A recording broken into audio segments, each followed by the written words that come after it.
Bonjour et bienvenue à Pause Bible, nos 15 minutes dans la semaine dans la Bible. Et nous sommes arrivés dans le livre de la Genèse au chapitre 31,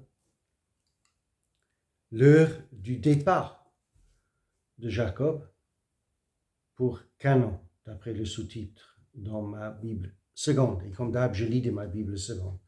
Et on lira à partir du premier verset jusqu'au verset 21. Donc, on y va. Jacob entendit les propos des fils de Laban qui disaient: Jacob a pris tout ce qui était à notre père, et c'est avec le bien de notre père qu'il s'est acquis toute cette richesse. Jacob remarqua aussi le visage de Laban, et voici, il n'était plus envers lui comme auparavant. Alors l'Éternel dit à Jacob: Retourne au pays de tes pères et dans ton lieu de naissance, et je serai avec toi. Jacob fit appeler Rachel et Léa, qui étaient au champ, vers son troupeau. Il leur dit: Je vois au visage de votre père qu'il n'est plus envers moi comme auparavant, mais le Dieu de mon père a été avec moi. Vous savez vous-même que j'ai servi votre père de tout mon pouvoir, et votre père s'est joui de moi, et changé 10 fois mon salaire. Mais Dieu ne lui a pas permis de me faire du mal. Quand il disait: les tachetés seront ton salaire, toutes les brebis faisaient des petits tachetés. Et quand il disait: les rayés seront ton salaire, toutes les brebis faisaient des petits rayés. Dieu a pris à votre père son troupeau et me l'a donné.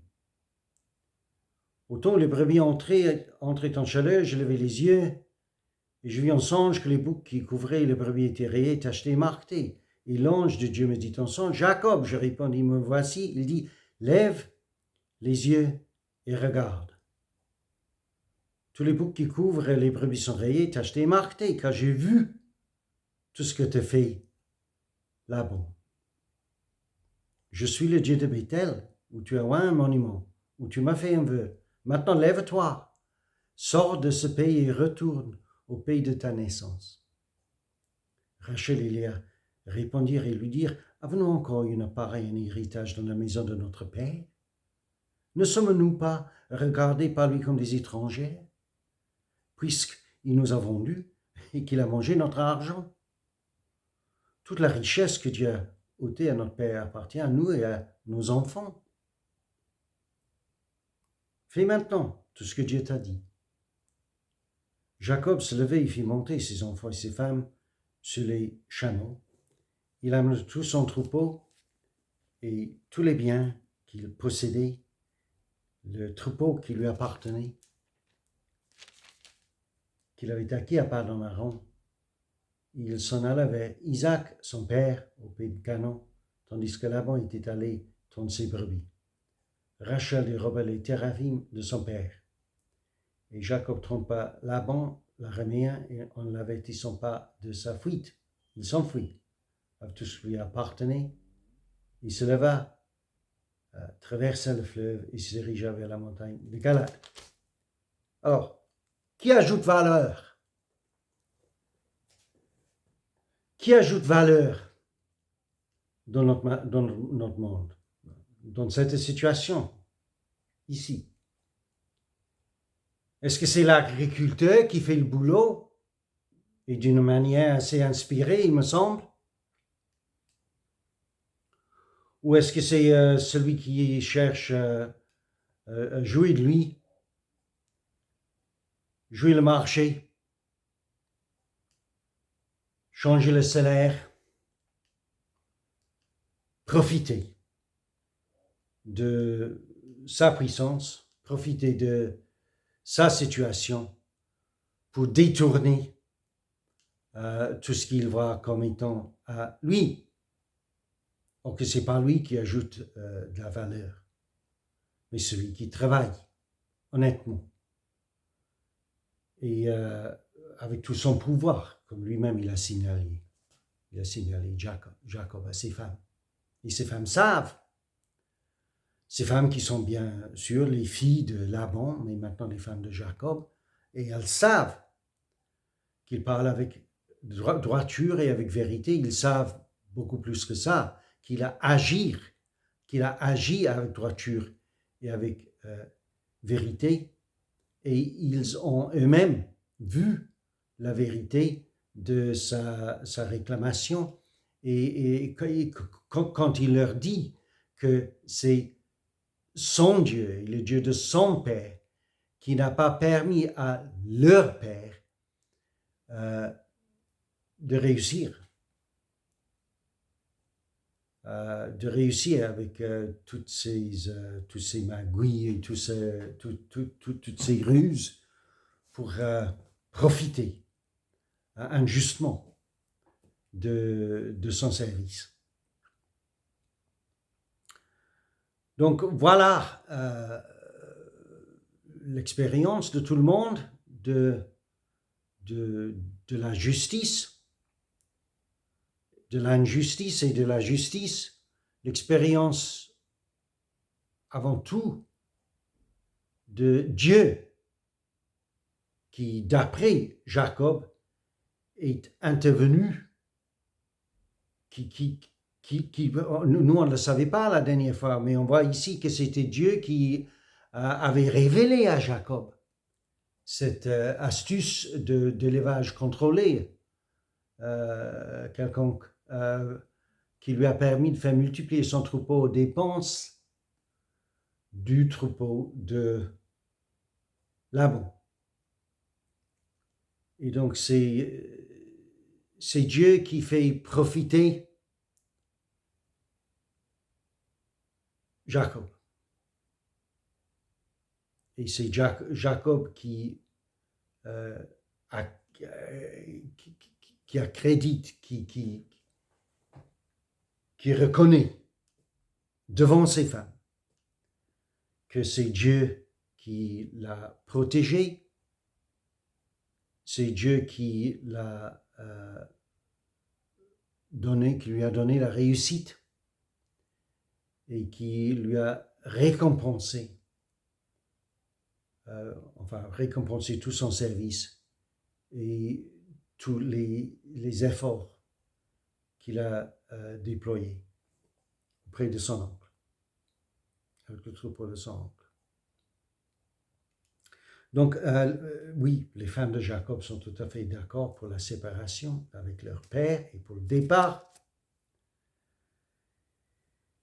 Elles ne se sentent pas elles-mêmes accueillies auprès de leur père, qui leur traite maintenant, il paraît, comme des étrangers, d'après leur propre descriptif là. Et donc, on sait qu'il ne peut pas y avoir de rupture amicale et que ça serait difficile de négocier une rupture juste et honnête et amicale avec quelqu'un comme Laban. Donc, il est simplement question de faire une rupture assez brusque en le préparant leur départ en cachette et puis en prenant la fuite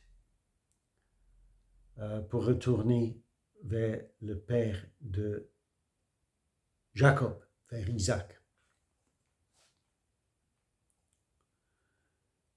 Mais voilà, la vie est comme ça. Il y a ceux qui ajoutent valeur et qui travaillent bien et qui font un boulot et qui rendent un service de qualité. Et de l'autre côté, il y a ceux qui cherchent tout simplement à profiter de la vraie valeur qu'ajoutent ces derniers et jouer le marché à leur propre profit. Mais voilà, c'est Dieu, enfin, qui met en valeur ce qui compte dans cette situation. Et il y a quelque chose de symbolique dans le fait que Rachel dérobe les téraphim de son père. Qu'est-ce que c'est les téraphim? C'était des statues, des petites statues de ses dieux, pluriel. C'est-à-dire des idoles, les petites idoles de son père. Parce que Jacob qui est accompagné, protégé, récompensé par le Dieu qui est venu à sa rencontre à Bethel et avec qui il a fait alliance. Et avec qui il a marché et qu'il a travaillé maintenant et qu'il reconnaît comme lui accordant sa réussite. Et puis de l'autre côté, il y a Laban qui ne fait rien, qui cherche à profiter injustement de son neveu et qui met sa confiance telle qu'elle dans ses dieux, ses idoles. Donc il est déjà assez faible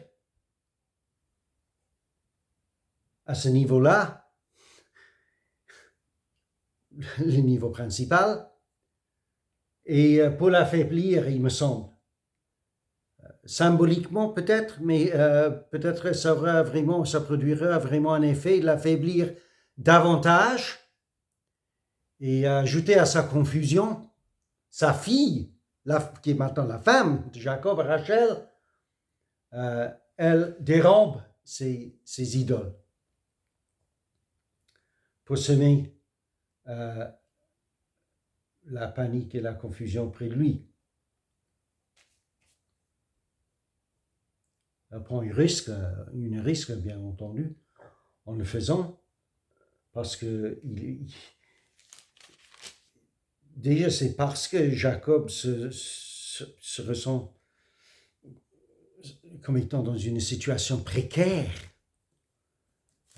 qu'il doit se séparer de son oncle, qu'il prend la fuite, qu'il fuit. On ne sait pas au juste pourquoi. Rachel, il est clair que Rachel,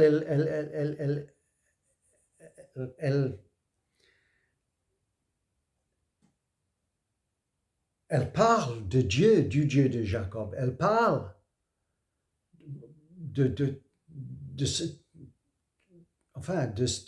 son alliance, en quelque sorte. Elle-même, elle est d'accord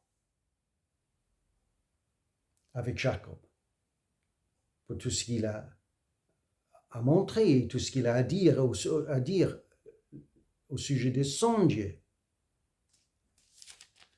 Je ne crois pas qu'elle-même elle ressent un besoin d'amener les dieux de son père avec elle. Mais c'est ce qu'elle fait, elle dérobe les téraphim de son père. C'était peut-être en réponse pour tous les mauvais tours qu'il avait cherché à leur jouer à eux, elle et sa famille, avec Jacob. On ne sait pas, mais on saura et on verra la résolution de cette histoire la fois prochaine. Donc, à bientôt.